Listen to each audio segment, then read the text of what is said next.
Welcome, you are listening to Radio Central News. I'm Chandni and now news in detail. Union Minister Ram Vilas Paswan died on Thursday, his son Chirag Paswan tweeted. Ram Vilas Paswan, 74, who was the Lok Jan Shakti Party patron, had undergone a heart surgery at a hospital here a few days ago. He had been in active politics for more than 5 decades and was one of the country's most noted Dalit leaders. He was the Minister for Consumer Affairs, Food and Public Distribution. Chirag Paswan tweeted, Papa, you are not in this world today, but I know no matter where you are, you will always be with me. Miss you, Papa. India saw a single-day rise of 78,524 COVID-19 cases, taking the virus caseload to over 68 lakh, while the number of people who have recuperated from the disease surged to 58,27,704, according to the Union Health Ministry data. The COVID-19 recovery rate stands at 85.25%. The total coronavirus cases mounted to 68,35,655, while the death toll climbed to 1,05,526, with 971 people succumbing to the disease in a span of 24 hours, the data showed.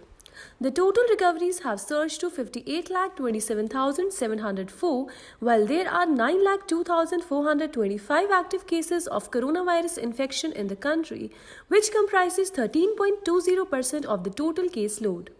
The COVID-19 case fatality rate has dropped to 1.54%. India's COVID-19 tally had crossed the 20 lakh mark on August 7, 30 lakh on August 23 and 40 lakh on September 5. It went past 50 lakh on September 16 and crossed 60 lakh on September 28.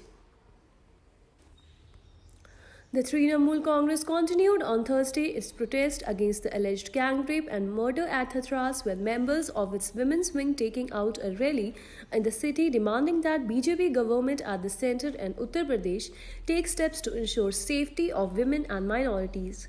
Speaking at the rally, TMC Women Wing President Chandrima Bhattacharjee deplored BJP's failure to stop increasing attacks on Dalit, women and minorities in the states ruled by it, and the centre alleged silence on such attacks that have taken place in the recent months. The procession marched from Jadavpur and Gol Park in the southern part of the city. A similar protest march had been taken out by the party wing on Tuesday and was participated by hundreds of women activists. Coming down heavily on BJP, Bhattacharya said, while there have been no let-up in attacks on women and Dalits in BJP-ruled state, the Saffron Party has unleashed anarchy in West Bengal in the name of democratic protest. A session court has sentenced 4 men to 20 years of rigorous imprisonment and fined them Rs 55,000 each for raping a woman in Gadchiroli district of Maharashtra. District Session Judge R.N. Meher on Wednesday convicted Nikhil Mandal, Rajesh Dakwa, Mahadev Barai and Swaroop Mistry under Section 376 and other relevant provisions of the IPC, a release issued by Gadchiroli police stated. The accused were sentenced to 20 years of rigorous imprisonment and a penalty of Rs 55,000 each was imposed on them, it was stated. The court also ordered Rs 2 lakh to be given to the victim as compensation. The investigating officer in the case, Inspector Nisha Khabrogade, said the incident had taken place on August 2018. The World Bank on Thursday said that India's GDP is expected to contract by 9.6% this fiscal, which is reflective of the national lockdown and the income shock experienced by households and firms due to the COVID-19 pandemic, noting that the country's economic situation is much worse than ever seen before.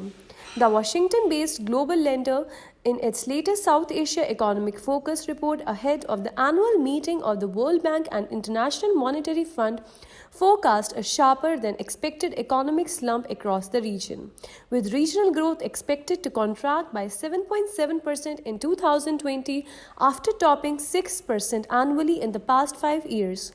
India's GDP is expected to contract by 9.6% in the fiscal year that started in March, the World Bank said in a report released here. Regional growth is projected to rebound to 4.5% in 2021, it said. Market benchmark BSE Sensex rallied over 300 points to reclaim the 40,000 mark on Thursday, supported by robust buying in IT stocks.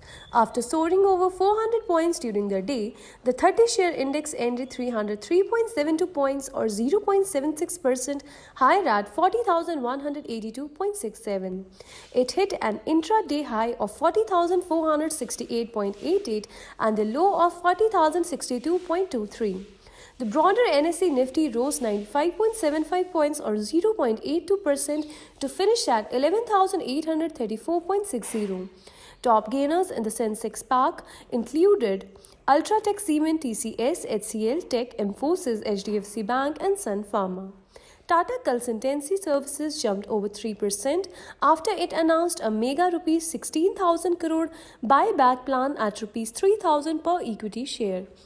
On the other hand, ONGC, ITC, Power Grid, Reliance, Asian Paints and L&T ended in the red. Elsewhere in Asia, bourses in Shanghai, Seoul and Tokyo ended higher while Hong Kong closed with losses. That is all for the today's news bulletin. Stay tuned to Radio Central News for more updates.